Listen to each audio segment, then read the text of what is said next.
Death? I think that's bullshit. I'm gonna have more money, more money, more money, What about more the weed, okay.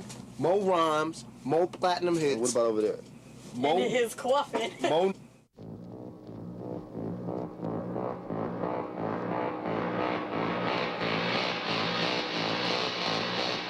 And mighty Iron Mike Tyson comes out blazing against the challenger Bruce Seldon in a devastating first-round knockout.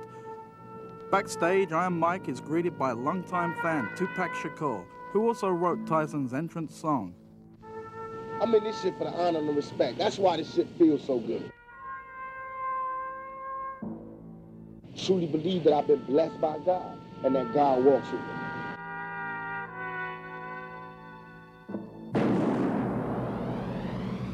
Controversial rap artist Tupac Shakur is fighting for his life. A gunman opens fire on rapper Tupac Shakur's car. He is in critical condition. Rap star Tupac Shakur was riding in this black BMW with a music producer when someone opened fire. It happened on this crowded Las Vegas strip late Saturday night. 5 bullet holes hit the passenger door. More shots flattened 2 of the car's tires. Shakur took several bullets to the chest and is in critical condition in a Las Vegas hospital. When the shooting began, police say Tupac was traveling in a caravan of 10 cars, returning from watching the Tyson-Seldon heavyweight match. That shit ain't funny, because if I die before June, I swear to God, I'm gonna haunt y'all.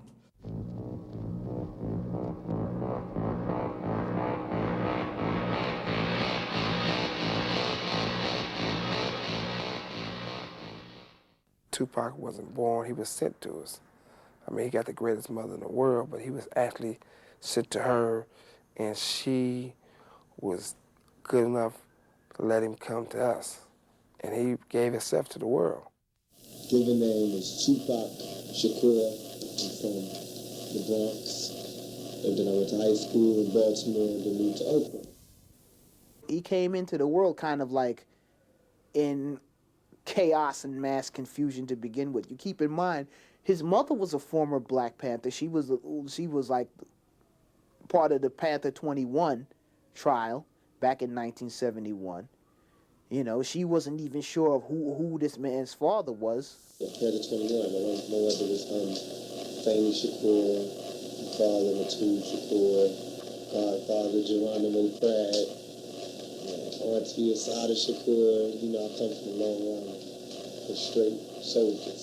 Our parents, Tupac's and mine, I really felt like raised us to really revere struggle and to look at the struggle, as a way of uplifting our people, and really kind of indoctrinated us to make us feel like that was our role as young people and as men, that we had to serve Black people. As a matter of fact, an aunt of mine she always says to me, or she used to always say to me when I was young, that, you know, what are you here for? And if you're not here to serve Black people, then, you know, what's your purpose? He lived in New York City with a Finney for a time, and, you know, they went from Baltimore and then wound up out in Oakland, so he was constantly moving from place to place. So he never really fit in anywhere. Pac moved out from Baltimore, and what happened was I believe somehow related to Linda Pratt. And I guess because of Geronimo Pratt, the great political prisoner, they was that's his godson or someone like that. But anyways, to the story was that Pac, he stayed with us for a little bit, basically because his sister was dating my brother. And when he moved out here, he was always into his rap thing. He always wanted to get his rap thing on. And you know what I'm saying, when he came, it was like it was something new for the town, for the neighborhood, because he was so tight that we knew that he was gonna make it somehow. And you know what I'm saying, he was gonna get there somehow, because he was always determined to try to get himself up out the condition that he was in. Yeah, first time I met Pop was like 86. I met him down at the Recreation Center, and that was back in the days we was rapping, but we was just coming from the head, really. We wasn't doing too much writing now. And he came out and he had like a song written, it was fat. And that's how I said, that nigga got some shit. You know what I'm saying? He had tight shit way back then, and then I guess he moved over to this side of town. He was staying right here. And that's when him and my boy hooked up, and him and my boy they hooked and had a thing. They was hella cool. Yeah, him and Afeni, his mom is Setua, and him, they stayed right here in this apartment right here. It's door number 1. This the 89 building. This one of the vines up in the jungle. City here, Marin City, we call it the jungle, right? And when I first hooked up with Pac, we was down on the front. It's the storefront out there. It's a parking lot, actually. It's a parking lot area. And we got down there, and he came up rapping. And it was like, it's this new kid in town. Yo, I want y'all to hear, you know what I'm saying, who this dude is, right? So he got down there and started rapping. I came, you know, fronted off with him, see what he had, right? And I did a little rap, he did a little rap. And from there on, we just hooked up, I guess, because what I was doing at that time, which was rapping, and that's what he was about at that time. So I introduced him to my cousin Gable, Darren Page, my boy here, Amani, you know what I'm saying, and the whole crew, Click a Lace, and we hooked him up, right? And that's when Gabe started, Gabe heard him rapping, Gabe started coming with beats. Yeah. You know, him and Gabe clicked. Yeah. They, then our folks, Demetrius and Gabe, like they was the 2 DJs in the town. Exactly. So they kind of hooked up with him and collaborated, you know, and they kicked it off. Then they was doing their thing. Then we broke it off into the big round table thing, and we call it the crew little organization again. TC, as we know of, straight up out of Marin City. And from there, we branched out. We started getting more serious about it, you know, spending more time up in the studio, putting more cuts out of what have you. But my boy Pac was always ambitious, you understand what I'm saying? He was eager, he was hungry, like, he'll eat rap, drink rap, sleep rap, and it was just like another thing to me, you know what I'm saying? It was added into what we did. Exactly. I didn't take it seriously, it was another fad to me, right? But you could tell he was going somewhere with it. Well, like I remember when he first came out here, actually it was like the second day, and he was kicking at the house with my brother. We was eating like we had just had dinner, and what happened was, you know what I'm saying, you know what I'm saying, we said, Pac, man, you know how to play hoop? He said, yeah, man, I know how to play hoop and whoop the whoop, you know what I'm saying, like that. We said, yeah, man, let's go see some hoop at the rec down there, because we was all balling at the time. It was like, you know what I'm saying, everybody wanted to get their ball on, and you know what I'm saying, whoop the whoop. And when we went down to the rec, we was coming to our surprise, the man didn't know how to play no hoop, man. He was a good rapper, but he should have left the basketball alone. He always tried. He would shoot bricks and air balls and things like that, but it was all cool. Cause after a while, he said, nah, I'm just gonna stick to the rap game, man. He had the New York flat top like he had in Juice. We always laugh at him about it. I was about 15, 14 at the time. And my homeboy, Willie Dinsby, known as Ant Dog, Anthony, he was going out with Setua, his sister. So Tupac used to always come around to the house, right? We'd be like, you know, he had the New York with the holes in the pants and, you know what I'm saying, the flat top. You know, we was real bummy and shit. We always talk about him. Oh, look at you, little funny looking motherfucker. You know what I mean? Like, fuck you. You didn't call me that, you know, that New York shit. And we used to punch him, run around the building. He'd catch one of us. We both beat him up and shit. But he was still like a brother, you know what I'm saying? They used to tell me about this guy from New York, this new rapper named Tupac. And his name was MC New York. This dude named MC New York, whatever, whoop-de-woo, and everybody was telling me how good he is, you need to battle him. So whatever, I ended up leaving Florida, coming back to California. And one day I just happened to be at the bus stop, and I was going back to Novato, and here comes Demetrius, friend of Demetrius Strickland, another guy. We eventually all lived together. I see him and Tupac at the bus stop, and he's like, hey man, what's up, this is Tupac. And then I'm with my friend Terry August. You know, it's us, my friend and Tupac, and whatever, it was like both of us. So it was like the situation for like a little rap battle, you know, and they was like, oh man, you gotta rap against him, because my partner was a beatbox. And so here we go, he busts out his little rap. He had a song called Girls Be Trying to Work a Nigga or some shit, and he busted that rap. And it was hella cool. Then I bust my little rap. I had little raps too. So we called it a tie. So we was going back and forth, and it was a tie. The bus came, and if the bus didn't come, we weren't going the same place. We probably might have just went different ways and might not have just really kicked it. But the bus, we were going the same way. We got on the same bus, so we ended up kicking it all on the bus. And from that, next thing you know, we had a group. And that's when we became One Nation MCs. At first, we didn't have a name. We was like, whatever, we just rapping together. Anyway, so I ended up getting kicked out of my house. And Tupac gets kicked out of the house. He's staying in his godmother's house. So we all move in with Demetrius. My other friend, Terry August, got kicked out of his house, so he moves in with Demetrius, too. Demetrius' dad just went to the pen, so he got the house to himself. So we all moved in. We're living there. Everything's cool. We got the rap group. Terry's the beatbox. Demetrius is the DJ. Me and Tupac are the rappers. Then my boy Gable, he was like a good friend of mine. So he was like the DJ, he was my DJ, so we decided to have 2 DJs. Usually when Demetrius is not there, that's when the chaos happens in the house, because Demetrius he's not there to keep the house disciplined, so shit goes chaotic. And Tupac and Terry gets into an argument. The argument was over a Nintendo game, who had winners and shit. And Terry was always the one that tried to run the house when Demetrius wasn't there. Tupac and Terry had been arguing all week. Anyhow, Terry told Tupac when he left, man, you better do the dishes, because it's your turn to do the dishes, and you better have the motherfucking dishes done when I get home. And it was like, I knew he wasn't going to do it, but I guess he wanted to punk him to see what he'd do, to see if he'd make Tupac do the dishes. So he knew it's all day, we're kicking and chilling, playing Nintendo, getting drunk. Here comes Terry and his girlfriend. And not only did Tupac not do the dishes, he spilled like a whole big jug of something on the floor and didn't clean it up. It was fucked up. He should have did that. But he did it just to spite Terry. Here comes Terry walking in. He instantly is going off. He got his girlfriend with him, and he must have been in a bad mood. He's going off on Tupac. Tupac jumps up across the coffee table over to Terry, jumped all in his face, started cussing him out. They like face to face. You know they about to box. Me, Troy, and Gable, we all in there. We just like looking. And Tupac wasn't going for it because Terry was, he was in the wrong, but he was still bullying the shit out of him. And so Tupac, not going for it with his mouth and his attitude, he said, fuck it.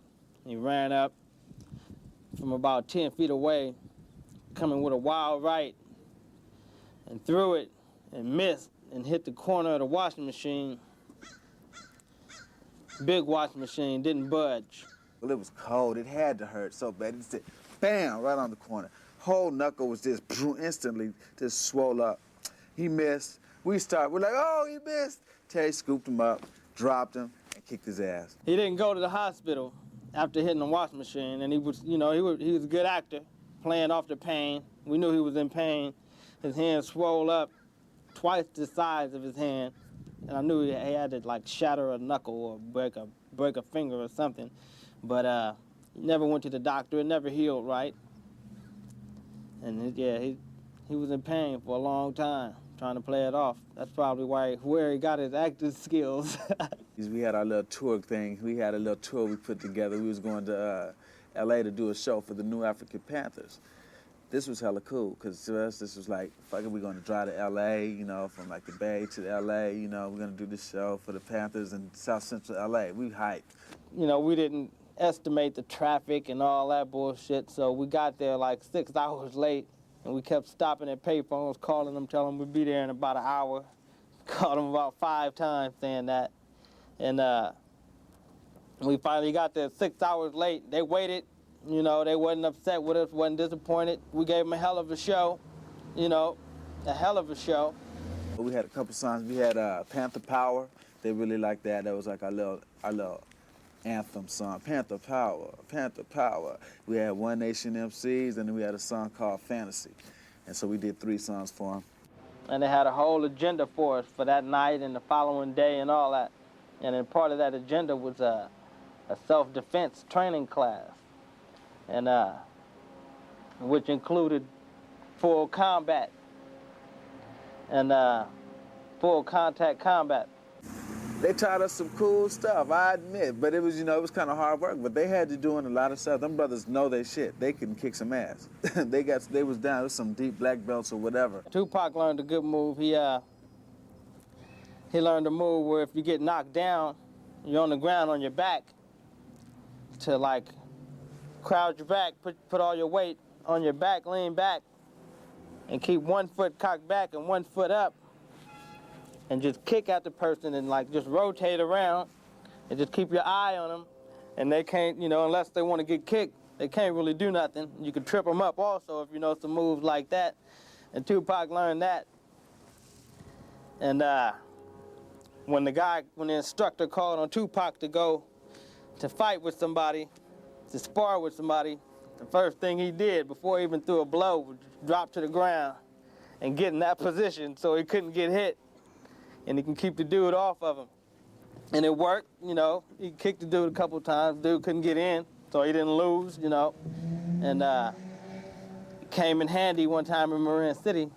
One night, we were all drinking 40s. My cousin's Jetta, and we was having a good time, you know what I'm saying? And we got to talking about girls that we had fucked and what had happened, you know, and I had messed around with one of Tupac's girls, and he was like a little bit jealous, I guess, and he said, we actually started capping, playing a dozen, talking about each other's moms, and, you know, his mom was on crack and all that shit, and we just clowning each other, you know, and it got a little out of hand, got serious, and I told him, basically, from the jungle where we at, we're getting your ass, you know what I'm saying, and he said, oh, you ain't gonna whoop me.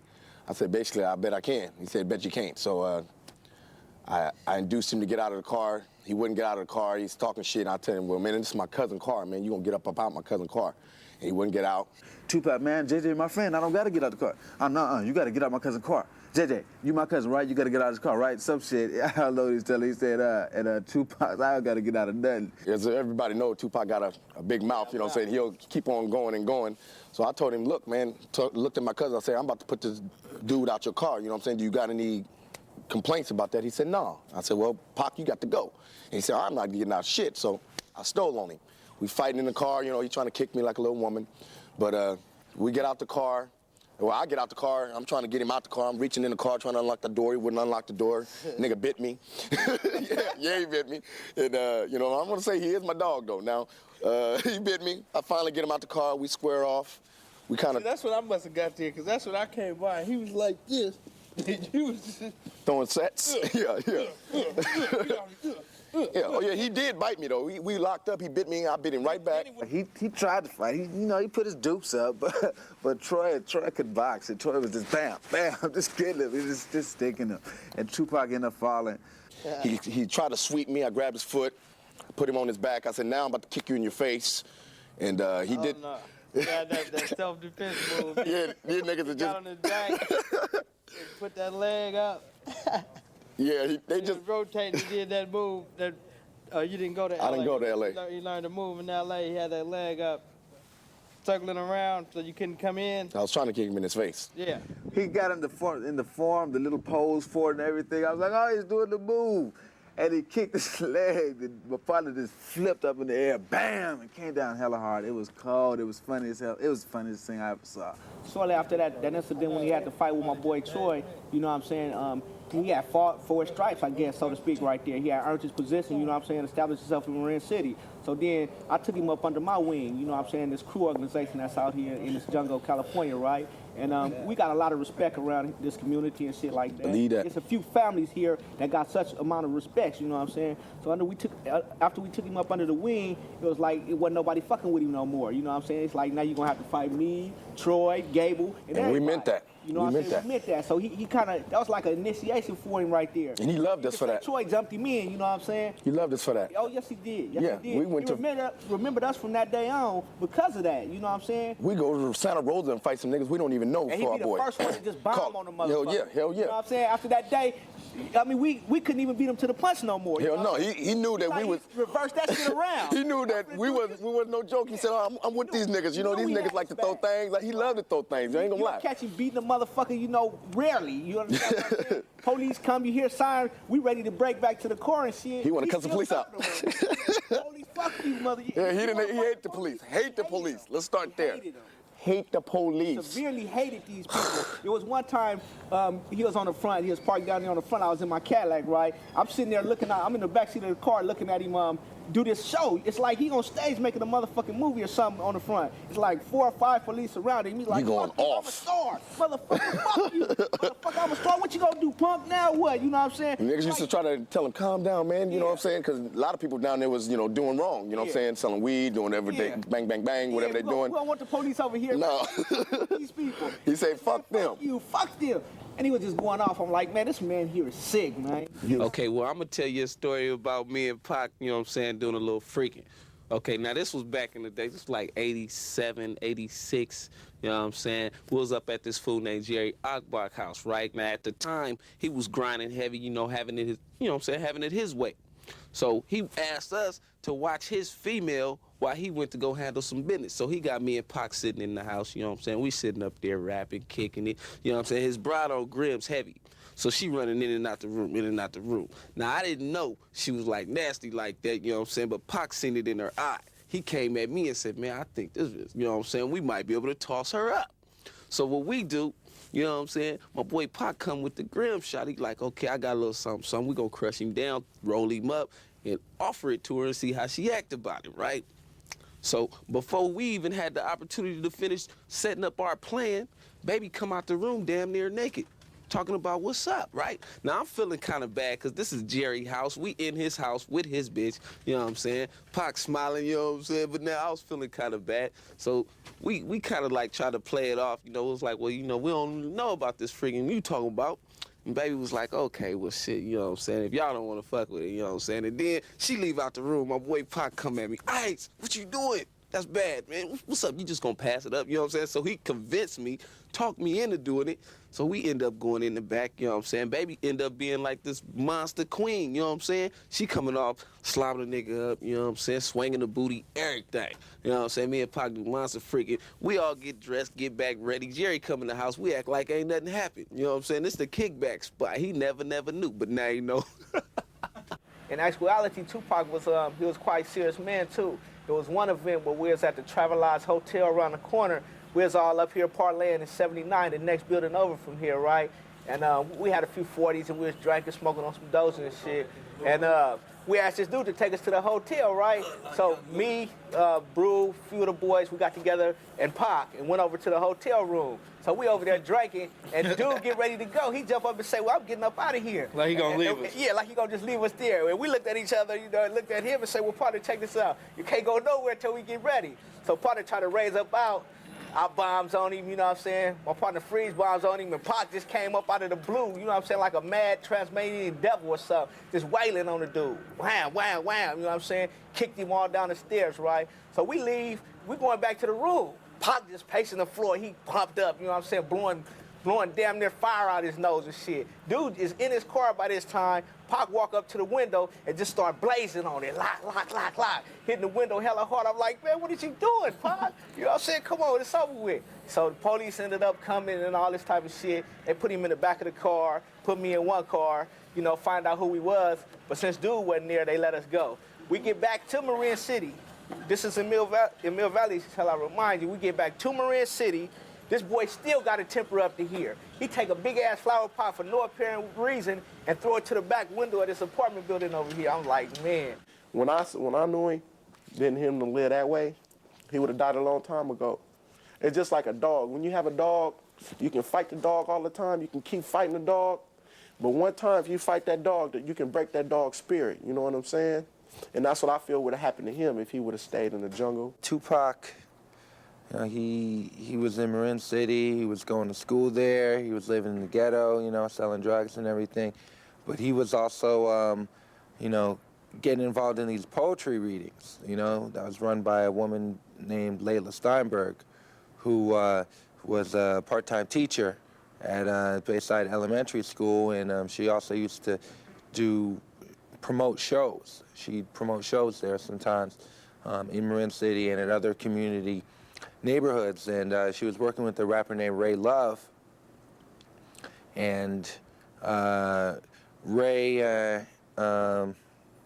you know, Ray was trying to pursue his rap career, and then one time she was, I guess, teaching at Bayside Elementary School in Marin City, and Tupac came up to her, and I guess they had both been reading the same book, and you know, they hooked up, and he became you know, kind of her protege. She was his manager. Him and Ray Love were in the group called Strictly Dope. Ray Love had already been hooked up with Tupac, and they became Strictly Dope. They did their thing for a while. I guess they maybe a group. I don't know how long they were a group. They did their thing, and eventually, I guess Tupac wanted to be solo, and Layla hooked him up with Atron Gregory, who at the time was Digital Underground's manager. And Atron was so impressed by Tupac, he went and introduced him to Shock G. Greg Jacobs, Shock G, Humpty Hump dude from Digital Underground, the lead rapper from Digital Underground, gave Tupac like a little audition, just let him bust a rap for him, and he liked it so much, he was just like, well, yo, why don't you come on tour with us? Then they took Tupac on tour with him. He became like the Humpty Hump dancer, doing the little Humpty Hump dance. And they went to Japan. They went everywhere. They went on like a world tour. I was the roadie. I was the roadie for Shock, and I'm carrying the equipment, holding my faith, you know what I'm saying? That's what I had to do. I'm a hustler, so I did that. And on my spare time, when we go on tour, I pick up all the shit I had to pick up, drop it down, you know what I'm saying, and brush down the piano, and Shock would be playing the piano. And like Serge or Latifah or Kane would be rapping at the piano. And that's when I would let people hear me. I'd always be ready with a rhyme. And I kick a rhyme. Boney, everybody started listening to, and that's how I started getting friends in the industry. Then I knew people, you know what I'm saying? And that gave me confidence. I would, you know, get more risky, you know, write shit. And then Shock was like, you want to do the same song? And I was like, hell yeah. So I had like 15 minutes to write my part. I just scribbled the shit out, did it, and people really liked it, and he felt good. And he was like, I want you to be the rebel in the underground, you know? I want you to keep me underground, keep me street, because I would have never thought to do nothing like that. And I want you to keep me down there. And what I'm going to do is give you whatever you need from Digital Underground. He had no place to keep his clothes and stuff, because I think Shock moved out of the department right before the tour, because he wanted to get a new one. So Pac kept all this shit at my place, and he said he was going to help pay rent at my apartment. And, you know, when he came back, he said he'd pay for all the time, whatever it was, that he left all this shit there. And when he came back, however, he didn't pay me, because he said Shock fucked him out of some money. And so it was no problem with me. From that point, he got his own place over in Oakland. Tupac had an apartment in Oakland with all the Digital Underground members. And one incident, I went over there with Mike Cooley, and we were smoking blunts, watching Brenda's Had a Baby. It was the first day it came out. You know what I'm saying? He was on the phone calling New York, calling everywhere. He was hella hyped about it and shit. And he just kept smoking, kept choking. And somebody knocked on the door. I like, glide down.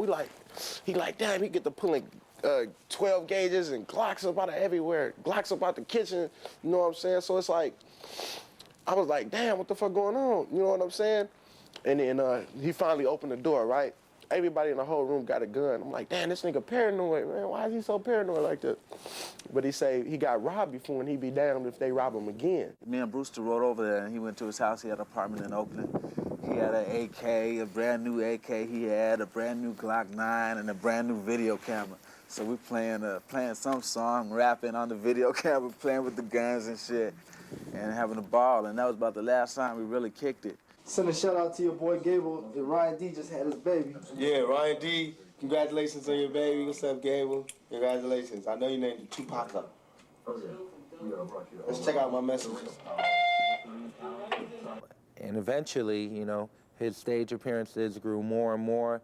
Digital started letting him do more stuff, and then he rhymed for the first time in 1991 on the Digital This Is an EP release, which led to him getting his own deal with TNT and releasing the album Tupacalypse Now. While I was hustling or whatever, Tupac would be writing raps a little more than me. He wrote all the time, too. He was just like me.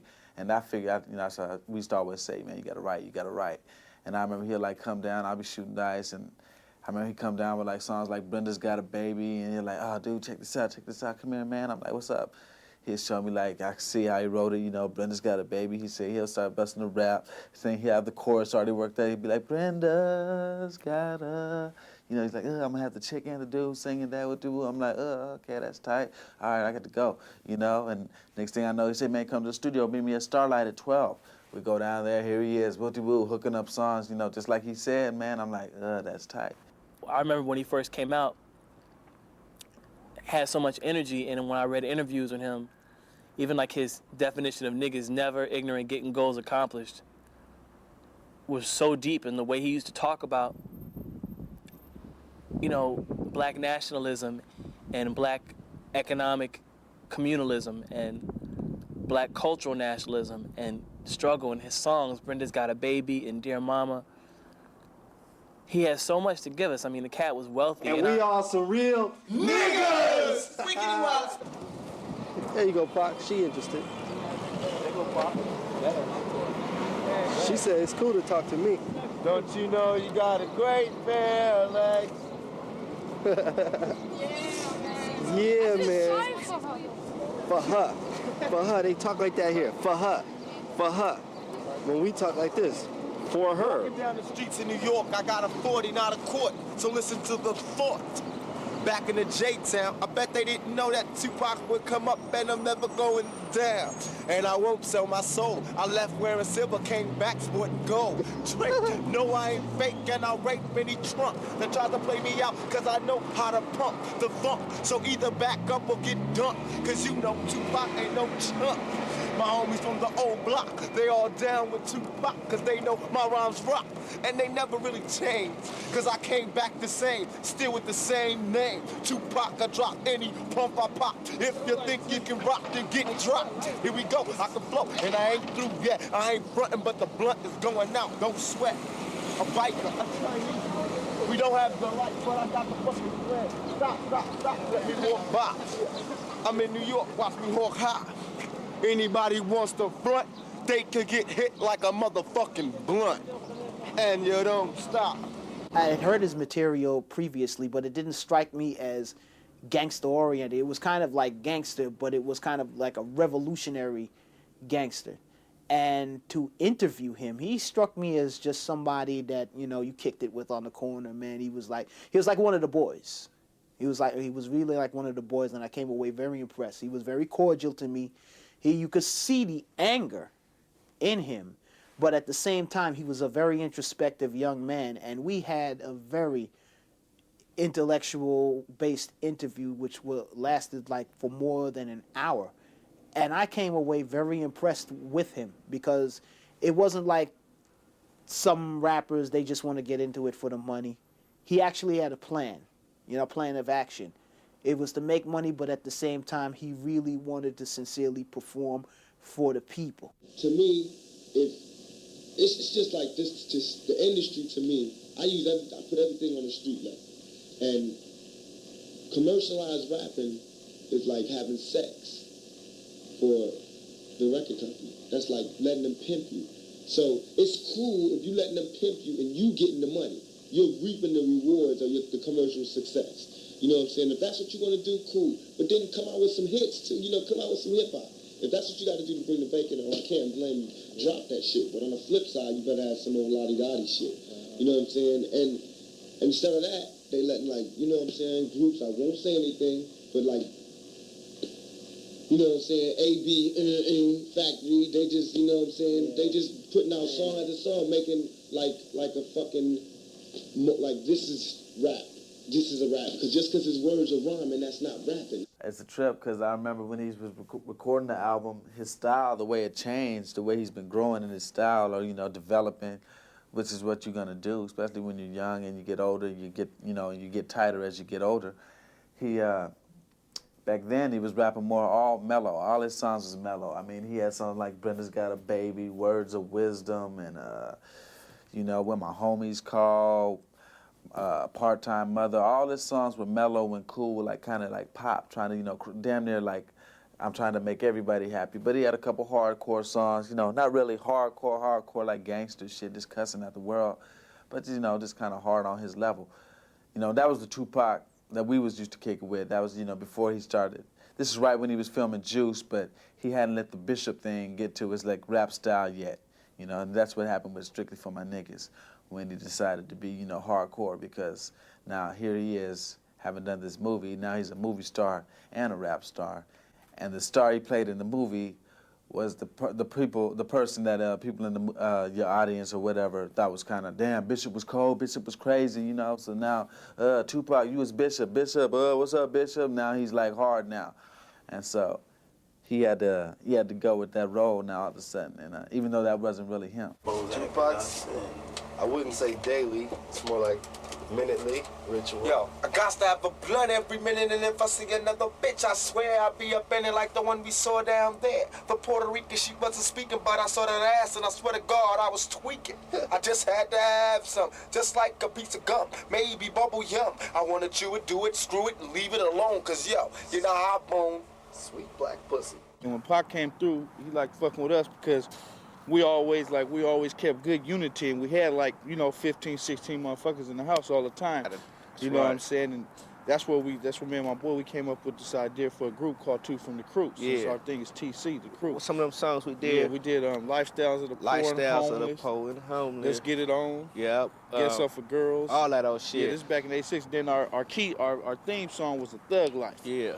You know, and we came out with that song because I came out with that song because living here in Marin County, you know, this is the only place where it's majority blacks. You know what I'm saying? This the ghetto here in Marin County. Marin. So every time we step out, people always stereotyping us like thugs. Yeah. They thugs, right? Yeah, along with our grandmother and them calling us little thugs and heathens and shit like that. So we adapted that identity, you know what I'm saying? And, you know, we put that song out. What happened, he had came to me one day. We was over there on the other side. He had came at me and he said, cool, man, I got this hook, you know what I'm saying? And he was talking this thug life, but he couldn't put it together, right?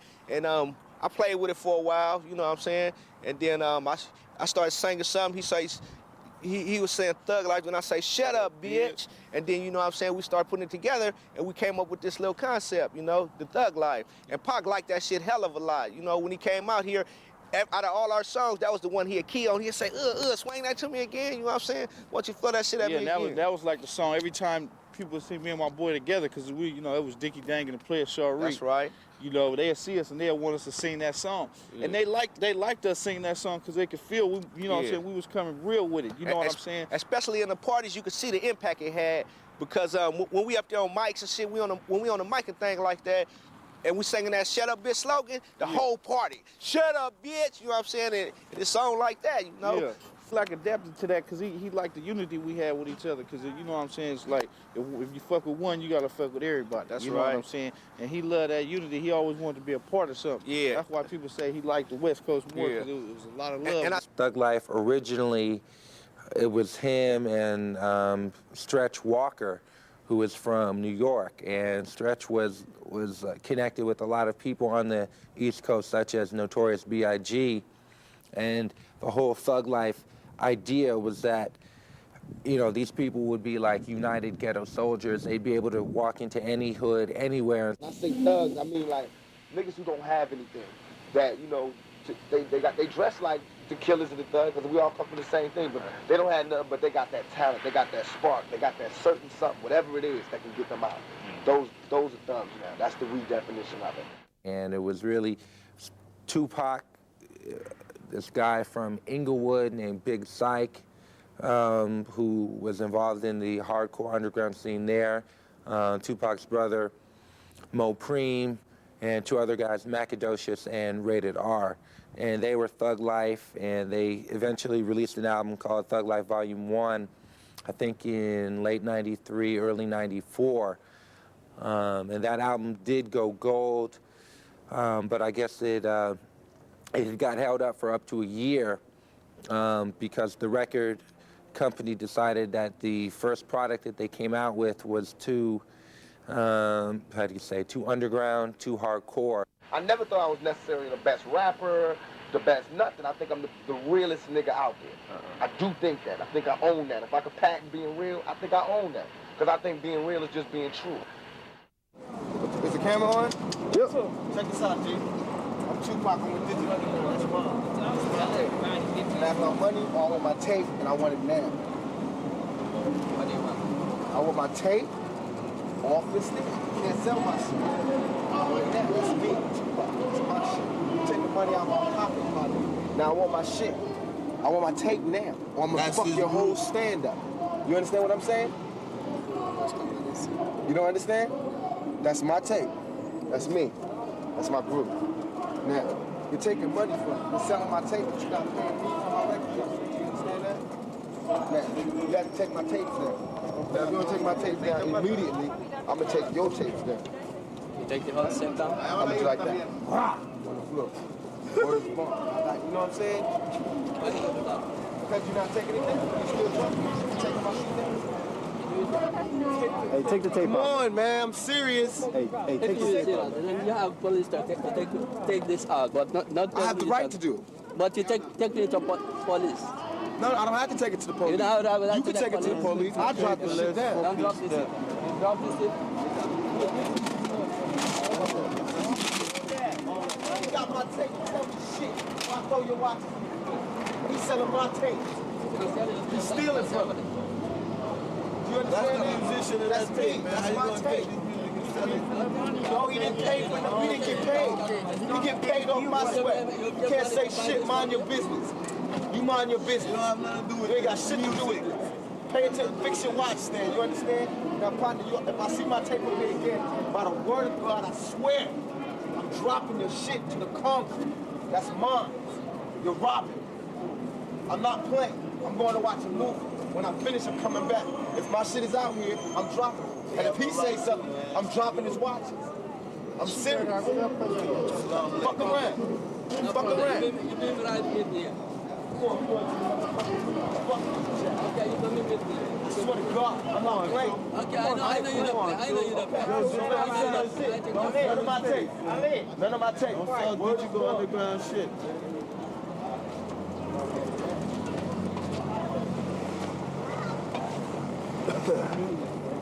They said man rhyme. Fuck them niggas. Man rhyme. Selling my shit got the nerve. Yo, all my homies back in the O and the J, all them niggas. Fuck y'all.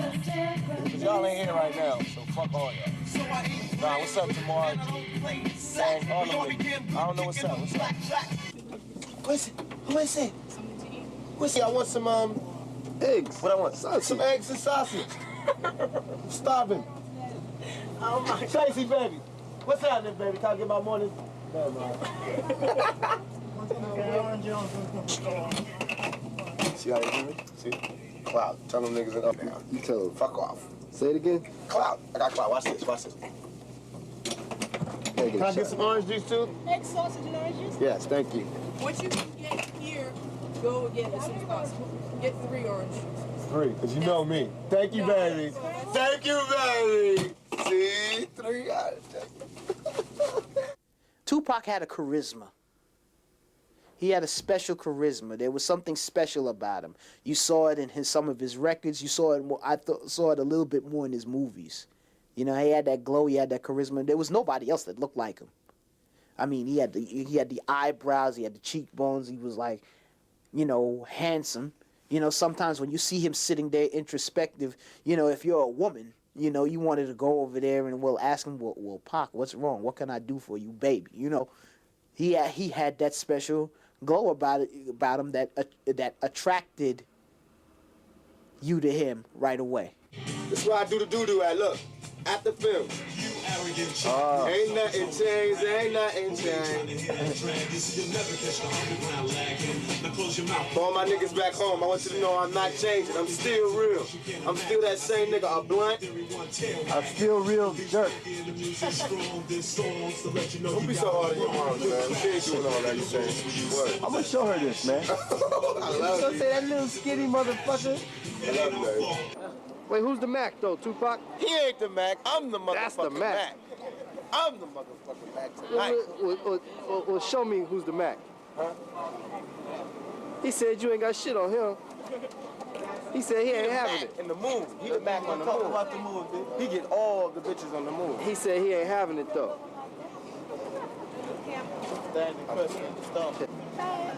Y'all go to California? Yeah. You live in California? Yeah. It's gonna be Tupac's new girlfriend. Huh? This is Tupac. Tupac? Chill. Oh, you didn't want him to tell me your name? Why? What's your name? Shasha. Y'all kick me. Yeah, That's my nickname. My boy live right around the corner here. Right on 50, So what y'all doing out here? going to movies. Y'all just out here visiting New York? Doing a movie. Doing a movie? Yeah. Doing a movie?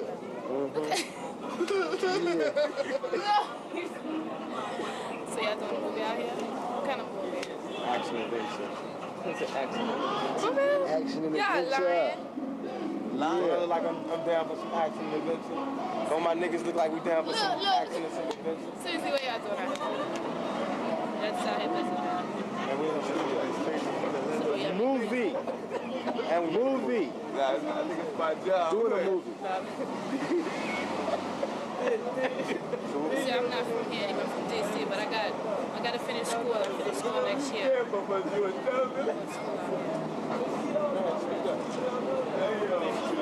How you doing, Reggie? can't get us a discount? Huh? Can't get us a discount? I wish I could. No, I don't even get one. You know how New York is? She ain't gonna keep me warm. How long you been going with her, man? Yeah, tell me. I'm not fucking with that big bitch. I was trying to get us in. You wanted the coochie. I wanted to get us in the theater. Sure. She can't play with the yo-yo. Why would you say she can't play with my yo-yo? Yeah, she can play with my kazoo. But if you look at Bishop and Juice, he was a thug. You know what I'm saying? And that's how Tupac wanted to sort of put it thing out like Bishop. He's a thug. Don't fuck with him. Don't fuck with me. You know what I'm saying? I'm willing to die for what I believe in. This and that. That's the attitude he wanted to portray, but he wasn't really like that. You know what I'm saying? I mean, he probably never got the chance to love nobody because ain't nobody ever loved him. After this Bishop shit, all of a sudden people thought he was hard, and that's all it took. It convinced him, okay, I just got to be hard. And he started making that change. And before you know it, now you got Tupac Thug Life. Strictly, you know, he comes strictly for my niggas. He throwing a couple tattoos and shit. You know, and all of a sudden, you know, he's starting to change that slow progression to the Tupac he was or the Machiavelli he was before he died. Put the camera back here so I can say, fuck y'all bitches. Do it look like I need y'all?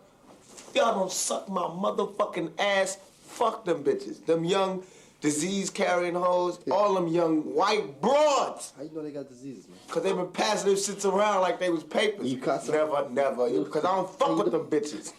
I don't fuck with them whores. Damu, you know which ones is passing them shits around because you seem to always catch one. Sorry, you know you my nigga, Moose. But you do be catching them, though, G. You and Pogo, y'all some famous. Let me get some. And Vernon. Vern? Vernon sold his dick, man. Man, your dick ain't even working anymore. That shit done went to the clinic so much. Yo, we live in my house now. Fuck everybody. To the side. The opening movie Juice, he had a pajama party in Frisco. In his first movie, oh man, he was so excited, you know what I'm saying? He called my house, Troy, man. I know you coming, you know, you, Kendrick, and your boys, you know what I'm saying? So we rented a limo, and he had a limo, we was behind his limo, we in Frisco, and we parlaying, we having a good time. And after the thing was over, they had an after party in Oakland. So he said, yeah, man, y'all limo follow our limo. And he was kicking half the people out, you know what I'm saying? This is my favorite incident, my boy. He said, okay, these niggas here, I want you to make sure they in, you know what I'm saying? Give them a little pass and everything, you know what I'm saying? He treated like king, and that's what I have to say. That was my favorite incident, that he didn't leave us out. Even though he did, you know, kind of shied away from the jungle after that little incident down here happened. He never forgot about his real boys, you know what I'm saying? I'll give him that. And we were following them, and a car, they shot up our limo. Somebody drove by in a car, and my brother was up in, remember that? Yeah, I remember. Yeah, my brother was up in, sticking out his head out the limo, and they said something, and we don't know if they was after Pac or after us. You know, it was just like 3 limos, and we were following their limo. They just came and just blasted our limo, and bullet holes all through the car doors and shit. One bullet went through my partner. Yeah, went through my partner's legs and hit the radio, and I'm right here on the door, and if it would have went through it, it shot me straight in the ass. He's very hot. Okay. If Bishop from Juice was a reflection of young black male today, I wouldn't be honest if I didn't show another reflection. All of our young black males are not violent. They're all not taking the law into their own hands. They're all not going to that extreme to accomplish some sort of achievement in their life. So this is just another way of showing how you can be a young black male and accomplish something. Lucky is doing it the opposite way the Bishop did. He's working. He's very responsible. He's deliberate about the things he's doing. He's taking care of his daughter. He's a respectful person, you know what I'm saying? He lives at home with his mother. He's not sweating it. That's where he wants to be. He wants to work. He wants to set goals and accomplish them. This is the barbecue. We're the hot sauce. Props ain't know about the hot sauce. So you gotta think hot sauce. You got to have the hot sauce. It's real. It's just how you feel when you get around somebody you like and you can't express yourself. Everybody's going to feel that frustration. Everybody's going to feel that stutter when you want to say something and it don't come out right. Everybody can relate to that black, white, small, tall, fat, short, skinny, all that. So that's what it's about. It's like, it's just that awkwardness of being around somebody that you really enjoy and you really want to get to know better. But you don't want to give up nothing. They don't want to give up nothing. So it's a tug-of-war game. He used to come back. And I remember the first time he got into an argument we came down. He came down. He first learned how to drive. He had a little green Celica. He used to always drive in the jungle and shit. He had his little backpack on, had a little sailor phone. He used to shoot dice. He was in the morning shooting dice till late night. All that shit was in the jungle.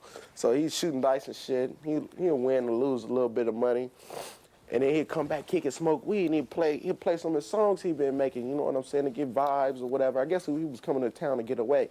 But one day he came out there, and we was in his car. We was just, you know, grooving off the blunts. And Ricky Coleman, he came. He was like, you know, Tupac, what's up? Why you claiming Oakland? You know what I'm saying? Why you saying Marin City ain't nothing but, you know what I'm saying, motherfuckers selling dope and bitches getting pregnant, you know, because that was what was going around the town. So Rick addressed, you know, he ain't dressed him in a respectful way. He was like, fuck you, you know what I mean, get the fuck up out of here, you know. So Tupac was like, man, I gotta go, man, before I shoot somebody out in this motherfucker. And I'm like, man, that's cool, man. And Rick was like, man, you a punk motherfucker, you know, kept calling him out his name and shit.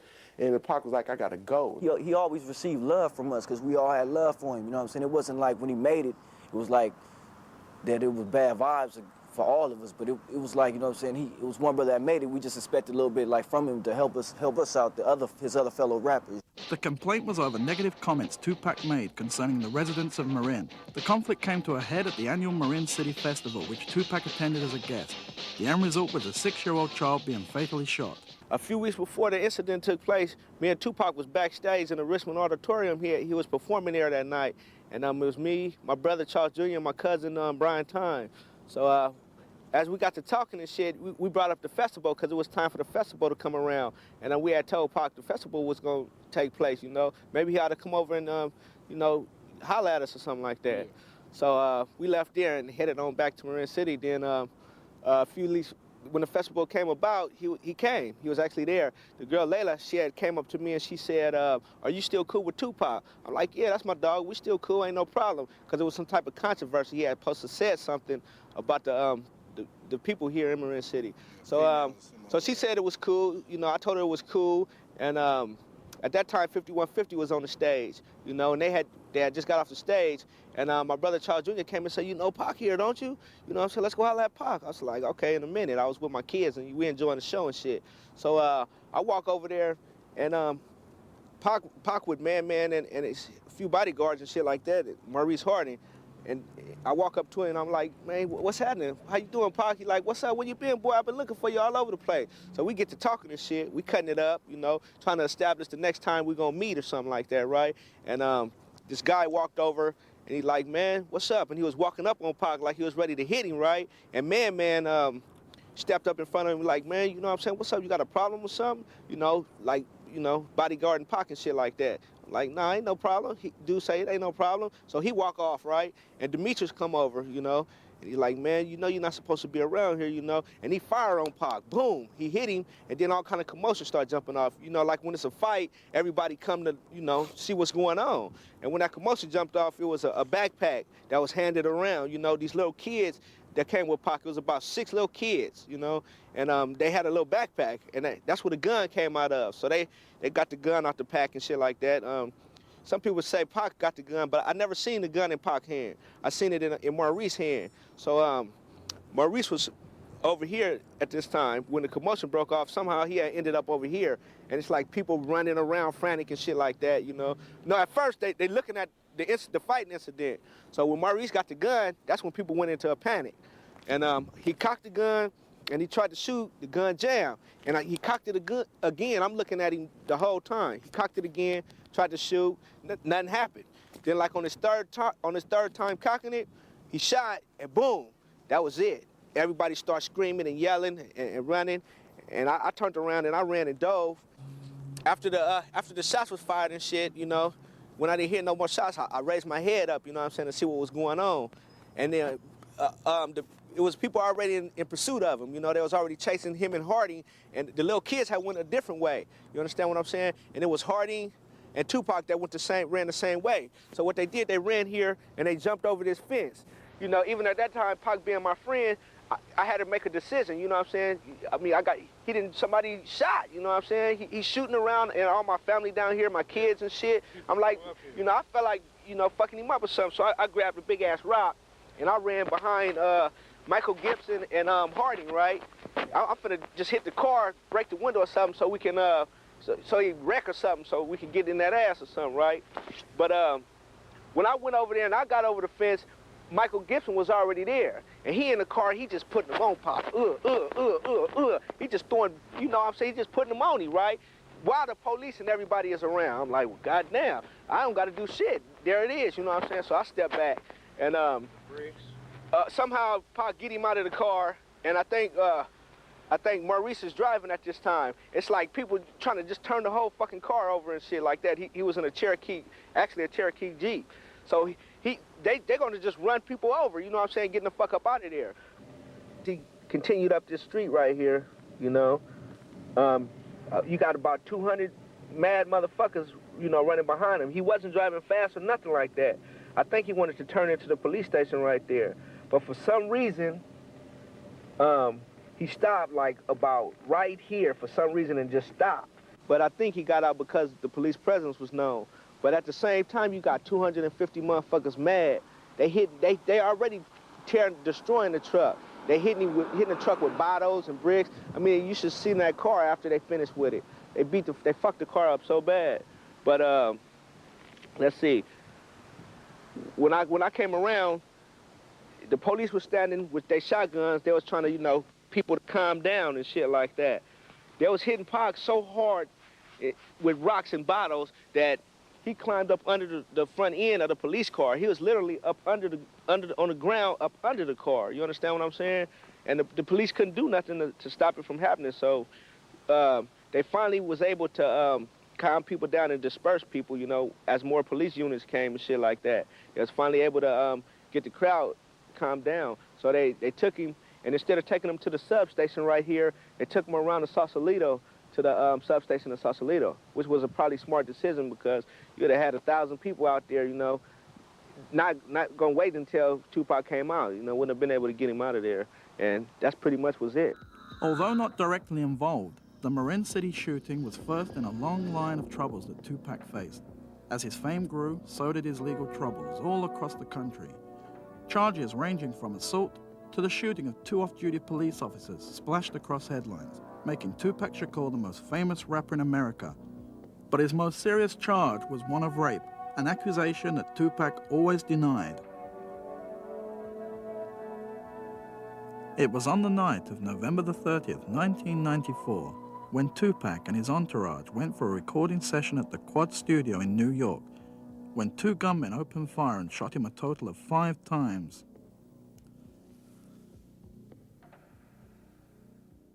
Once he was shot and then survived, and you know was pulled into the ambulance, you know, giving the finger, you know, and then came back to his case the next day to you know to find out, you know, whether they prosecuted him or not, whether he was guilty or not.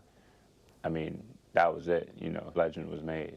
There was no turning back for the hip hop, you know, community as far as Tupac was concerned. He was like, you know, a heroic figure. When he got shot, I feel he got shot for a reason, you know? I mean, like, say he got shot in the balls, that's for raping a girl. He got shot in the hand, that was for always holding guns and shit. Then he got shot damn near to the head, and that was for Kai. You know what I'm saying? I mean, so, and he still lived, you know what I'm saying? I feel that was his chance for him to turn around, because that's when he did Me Against the World. But I feel that all that anger and shit ate him up so much that he couldn't hide it, you know what I'm saying? I think he tried, but he couldn't hide it. You know, that's why he always talk about, well, I'ma die and bury me a G and all that other crazy shit. See, Tupac wasn't crazy, but from when he grew up from a little boy until he was 25 when he died, you know, he didn't really get to be a man. But that's why he was so mentally fucked. You know, his mom was on drugs. His sister, you know, it was hard because he was older. He couldn't do nothing for her at the time. And, I mean, I feel the same way because I live that way. And it's like, I mean, by the time you get the money or where you need to go, it doesn't even matter. It's like the money supports the habit now. You know what I'm saying? So, I mean, he wasn't crazy. He had a lot of sense. But there was a lot of things he couldn't control. Was after he went to jail for his sexual assault conviction, and nobody would bail him out. His bail was set at $1 million. You know, here was this guy that was just a bad boy. His media image portrayed him as someone completely out of control, who was very much like his screen persona. You know, nobody would bail him out. Nobody would put up the $1 million. And the only person that did that was Suge Knight of Death Row Records. When I was in jail, Bad Boy, Puffy was the crown fucking Don. Even though Suge, as big as he was, and Snoop, at that point, they just with 2 million sales, they took the whole shit. Yeah. Because Suge had Snoop to worry about with the trial. He couldn't be out there. That's what you're supposed to do. Right. Into Tupac, a young captain. I want to join the family, Don. Get me out. I want to join the family. Got me out. I'm out. I'm in the family. We make out. We went through some sacred shit, me and this nigga. Me and this nigga Suge. We was, every day I did my album, he was there every day. Every night we stayed up. We tossed it up together. We went out. We went to Mexico together. Went to Hawaii together. We went everywhere. Took this chain right here. He probably made this the most popular item in the world. I mean, he took it and he flashed it on All Eyes on Me. He flashed it all the time. It was the proudest thing he can be involved in. He was, Pac come from a real deep background for us, the Panther Party. And Pac used to say, me and you and Death Row, we like the Panthers Party, but we're not going around there saying Black Power this, Black Power that. We actually doing stuff. You know, we feeding people, we giving jobs, we giving hope. Tupac wanted to be a leader. You know, he had the charisma to be a leader. You know, he had the intelligence to be a leader. You know, he had everything, you know, he had the credentials to be the leader, but he didn't have, you know, what the psychological know-how, you know, to really become a leader. Instead, he was more of a follower. And I think that's what brought him into the death row camp with Suge Knight. He was impressed with Suge. You know, it was almost like hero worship. The greatest joy to me, that Pac would tell you, he wouldn't sugarcoat it, he would tell you the truth. Like the first time, it was things I didn't even know. The first time he ever been to a basketball game in his whole entire life, I took him. And it was the Lakers playing the Bulls, and you know, we had our floor seats around the floor, you know, with the food and cracking jokes, talking about the players, Robin running here, talking about this person, and we would make a big thing about it. So after the game, he'll grab me and be hugging me and say, man, I had so much fun. He said, don't you know, this is the first time I ever been to a basketball game? So you look back and go, man, that's like you actually done something good. About 4 of my partners, we flew down to Vegas. My buddy lived down there. And we was going to the clubs and hanging out. 622. 662, yeah, that's it. 662, yeah. So we pull up to the club on a Friday night. We get there Thursday. We come up on a Friday night, and we ask them what time the club closed. And they say, oh, it closed around whenever Pac and them leave. We say, Pac in there? So yeah, I said, we need to hook up with our boy. And we're looking. He in his drop-top Rolls Royce. You know, I'm proud of my boy. I said, Pac, we jump out the car, you know what I'm saying? All these brothers rush up with guns, you know I'm saying, come out with their guns out and shit. We was like, you know what I'm saying, straight up, hey, man, I ain't got nothing to do with nothing. He said, they're my partners. So he rushed over, he gave us nothing but love. You know, he hugged us, he said, hey, man, I ain't gonna lie. I like to kick with you niggas as much as I can, but I'm about to go fuck baby. And we was like laughing and shit, you know what I'm saying? He said, but I'll tell y'all what, y'all meet me here tomorrow, and I'll get y'all in. And we was like, all right, cool. So next night, we parlaying. After the fight, went to the fight, kicking it. We go to the club, he pulls up in the roads, him and Suge. And, you know, there's so many people just going Tupac, going crazy. I knew he had love for us when I just broke out and said, Django. That's all he looked, he spotted my face and said, you. So I, you know, felt like a little celebrity, pull on up, you know what I'm saying? He say, yeah, man, you niggas meet me in the back and I'll get y'all in. So we out there for about an hour, you know what I'm saying? My partners is ready to go. Say, man, fuck it, he ain't getting us in. It's parlay night, you know what I'm saying? Let's get on. So right when we getting ready to leave, he sticks his head out the door and say, there he is right there. Treat us like kings. Got us in. We're in the back chilling like superstars, you know what I'm saying? Danny Boy, Tyson, Pac, Suge. We back there just kicking like major giants, you know what I'm saying? He give whatever y'all want to drink, man. You know, we drinking. and smoking blunts, weed, everything. We goes in the club, we parlay. I don't see my boy for the rest of the night because I'm a freak. These niggas know I'm a freak. You know, I get freaky. You know what I'm saying? I'm on the dance floor all night. You know what I'm saying? And after we, it's about 5 o'clock in the morning. We about to bounce about the club. I come up to him, I give him a hug, man. I say, man, you stay up, man. I'm proud of you, boy. You know what I'm saying? You keep it alive. You know what I'm saying? And the look in his face, I could tell that he wasn't, he wasn't really happy. You know what I'm saying? So me and my boys bouncing. We get outside. I said, man, that man ain't happy, man. He said, how you can tell? He said, man, you see his face? It's like Suge was running everything. I'm gonna have to let that be known. Suge was running everything, like snapping his fingers. Niggas was just running and shit. You know what I'm saying? But I told him, he didn't look happy. People felt that Tupac or myself attacked people. Pac only attacked the people who wasn't right with the community. That's how he really felt. If it was a rapper who was fake and they were only doing it for the money, Pac attacked him.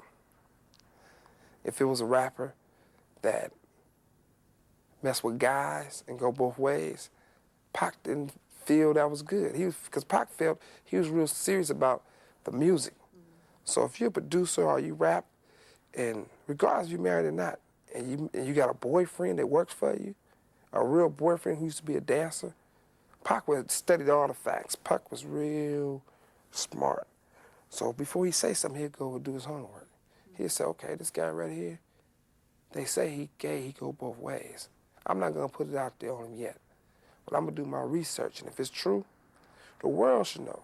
Because this guy might be around one of those little kids one day and mess around with them, and so I'm gonna do it to actually save him from molesting a little child.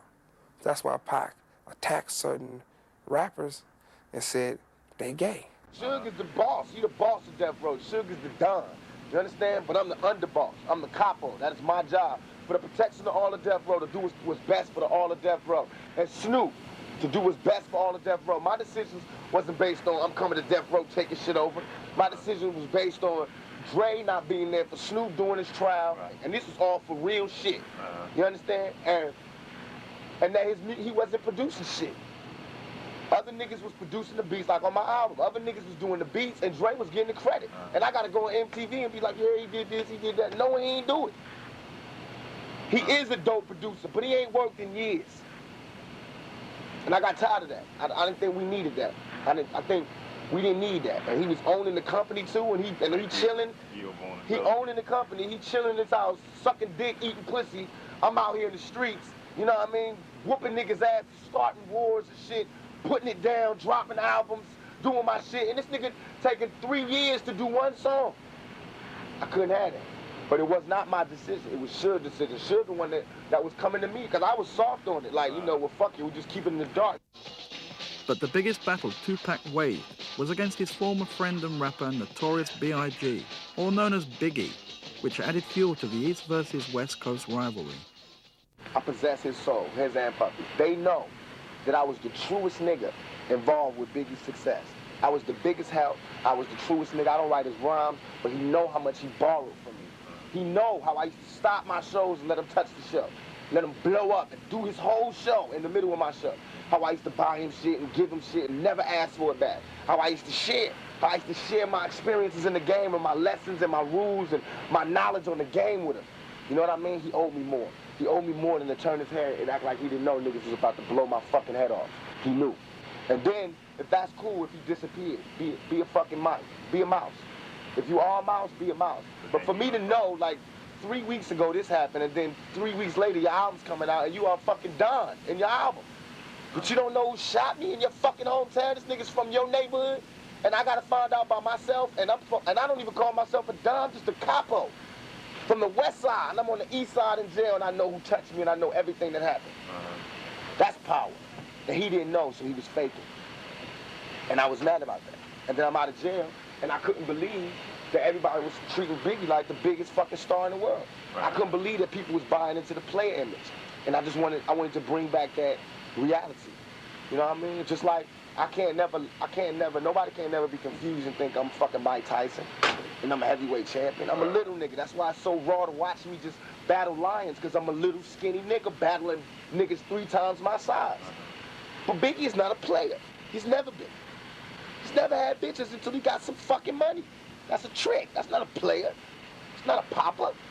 So my point was to prove him wrong. I took everything that he glamorized and I personified it. When he first got released from jail, I had hopes for him. You know, we had hopes for him that maybe he would get his life back on track. But I don't know what happened in the last year of his life, you know, to make him come to the conclusions that he drew. I'm not the same guy that will come to the awards, have a problem with somebody, and whoop their ass in front of everybody. So now I got the radio, I see a problem, we quelch it, it's out, no big fires, just small little tiny sparks that could be put out.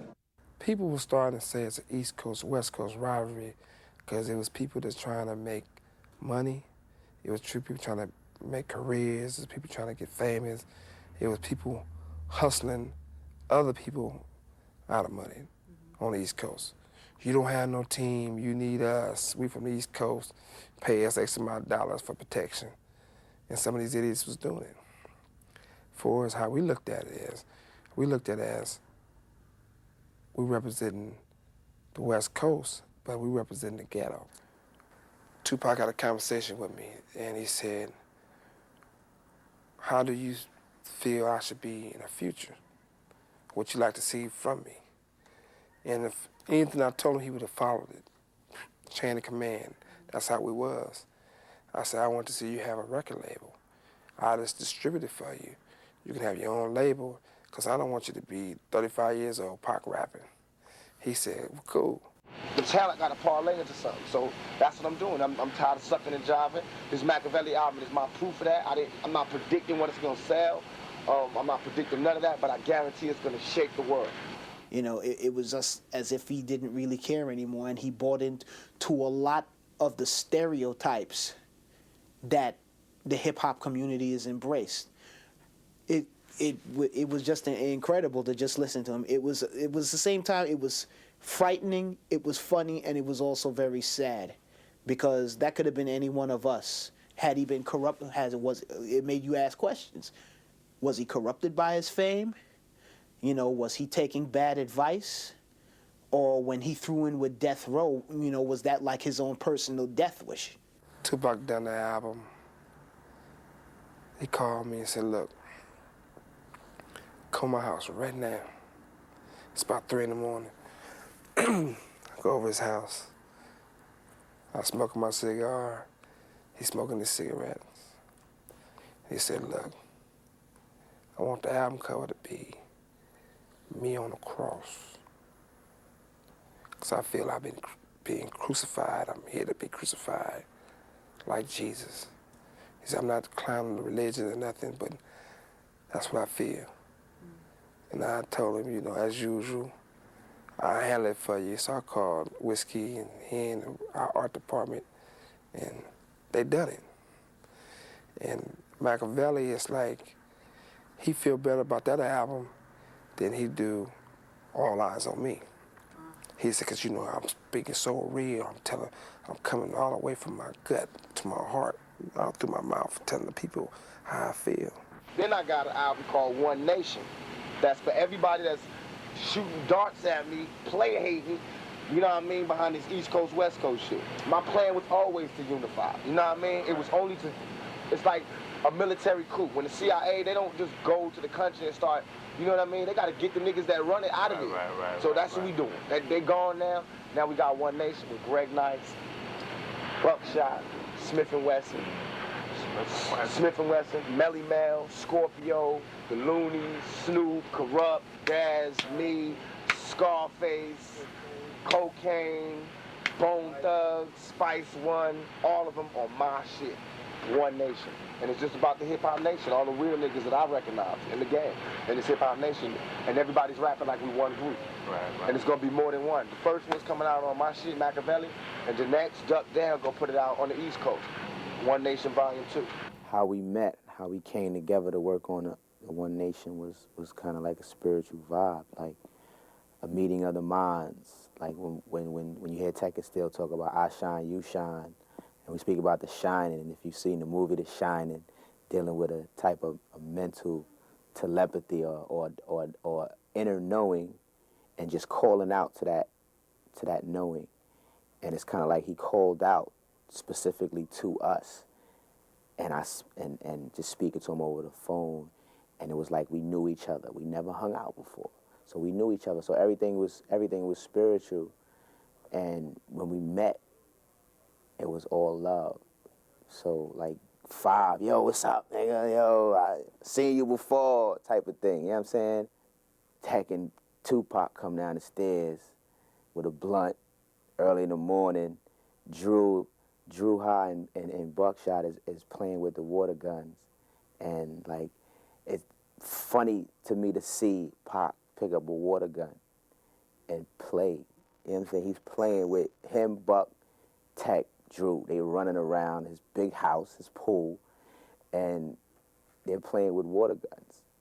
And it was funny because he actually stopped and said, hey, don't wet the windows. It costs a lot of money to clean the windows. But it was just like, it was a sunny day, and it was all good. Like, we would go into the studio like we did One Nation album in like 7 days. It was like we was going in like sort for a Bruce fight. How people would challenge. We was all Bruce Lees stepping into the studio. The studio was the challengers or the different artists who would come up to challenge us. All right, this is how you want to challenge? We got to kick your ass right now, then go in, boom, lay it down, write it, boom. Artist to artist, he inspired me. He put the fire in my butt because I seen him really get to work, and he really was, he gave us a saying. We borrowed a saying from him called goat mouth, which is what he called his engineers and anybody who was like slacking. He would scream, goat mouth, look, come on, goat mouth, let's go, we got to get to work. And it was so bugged because nobody took it personal, or maybe they just was scared of him, I don't know. On September the 7th, 1996, Tupac Shakur and Suge Knight found themselves ringside at the Mike Tyson-Bruce Seldon championship fight. By all accounts, Tupac was in a happy mood until one of his entourage pointed out a man who had robbed him a few weeks earlier of his death row medallion. Tupac immediately confronted Orlando Anderson, a known gang member with the Southside Crips, and a brawl ensued. After security came, Tupac and his ever-growing entourage left the MGM Grand Hotel. Orlando Anderson refused to press charges and left with his friends. At 9 o'clock, Suge took Tupac to the Luxor Hotel, where he changed his clothes and then went to Suge's Vegas home for a party. Approximately 2 hours later, the party decided to go to 662 Suge's Club. The caravan, led by Suge's black BMW, headed up the Vegas Strip, when he was stopped by bicycle police because of his license plates and was let go shortly after. A few minutes later, the caravan made a right at the Flamingo when a white Cadillac pulled up next to them at the crossroads of Flamingo and Caval. A man came out of the car shouting at the BMW and then started to fire a gun.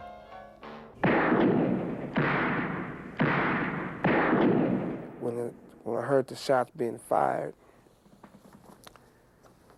Pac stood up to try to get in the back seat to get out the way of the shots.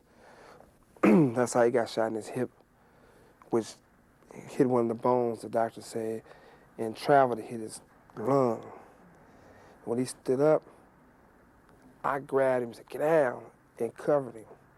When I pulled him down, that's when I got shot in my head. About 11:17 p.m. tonight, we had several vehicles traveling eastbound on Flamingo. Officers were at the Maxim Hotel investigating a stolen vehicle when they heard several gunshots being fired down below. They saw a caravan of about 5 cars that were traveling eastbound, heard the shots again.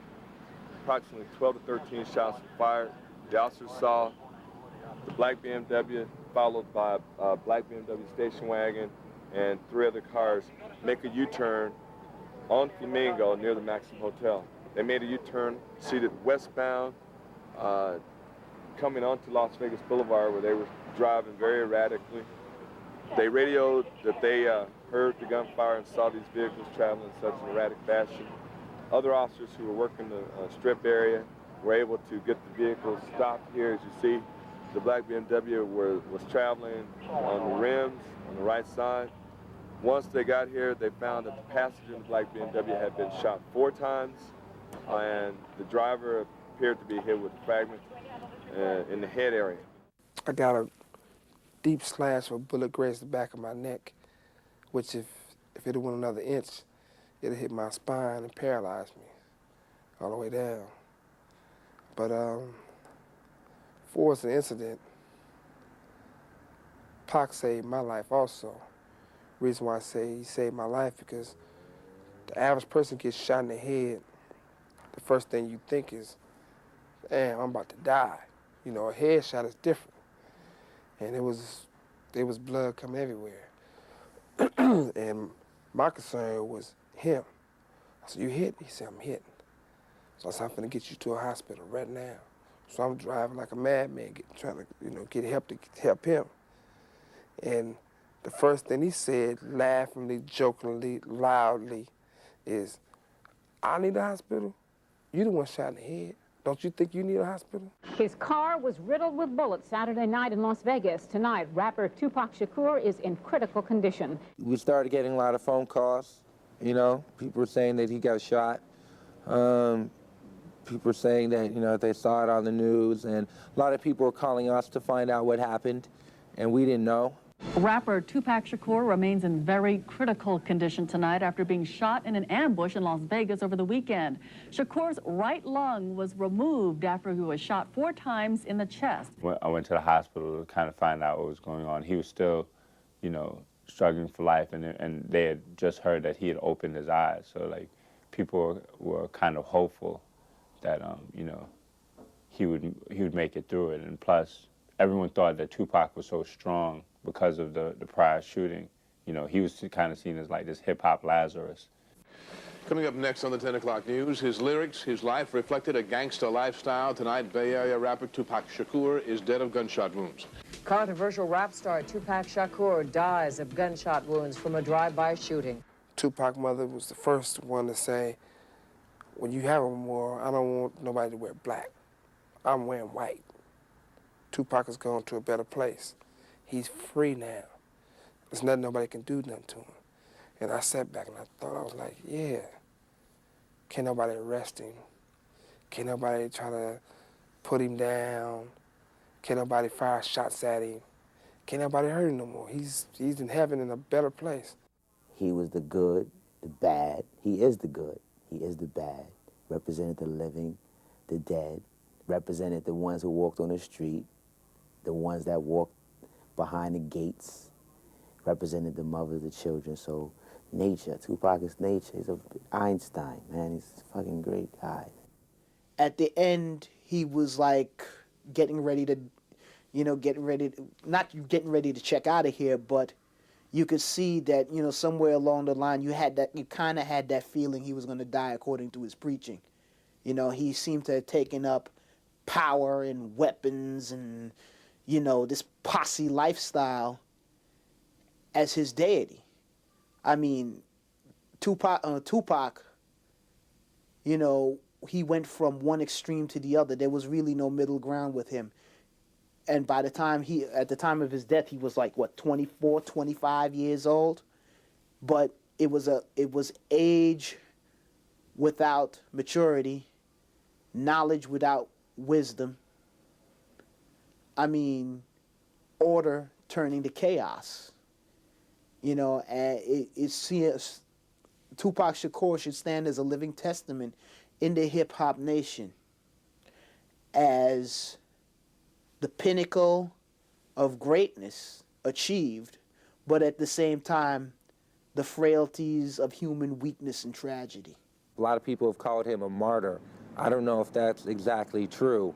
You can't really say that he died for a cause. I mean, I guess he died defending what he believed in, and he definitely, lived that life. A lot of people say live by the sword, die by the sword, but I think Tupac's legacy really lies in the fact that he exemplified the condition of the young black male in the 1990s. I mean, I was really feeling it when he died, and all I could think about really was how much potential had, we as a people and as a community, as black people, as the hip hop community, as, you know, just young people, a generation, how much we had lost. People die all the time, but it takes a real special person to die and always be remembered. Tupac is on the level of Malcolm X, Martin Luther King. I mean, you see, they live forever. Well, give Ken something. I don't owe nobody nothing. I owe to put back on this planet more than I took. And if I stop right now, I already did that. To New York, I got a 40, not a court, so listen to the thought. Back in the J-Town, I bet they didn't know that Tupac would come up and I'm never going down. And I won't sell my soul. I left wearing silver, came back sporting gold. Drake, no, I ain't fake, and I'll rape any trunk that tries to play me out, cause I know how to pump the funk. So either back up or get dumped, cause you know Tupac ain't no chump. My homies from the old block, they all down with Tupac, cause they know my rhymes rock.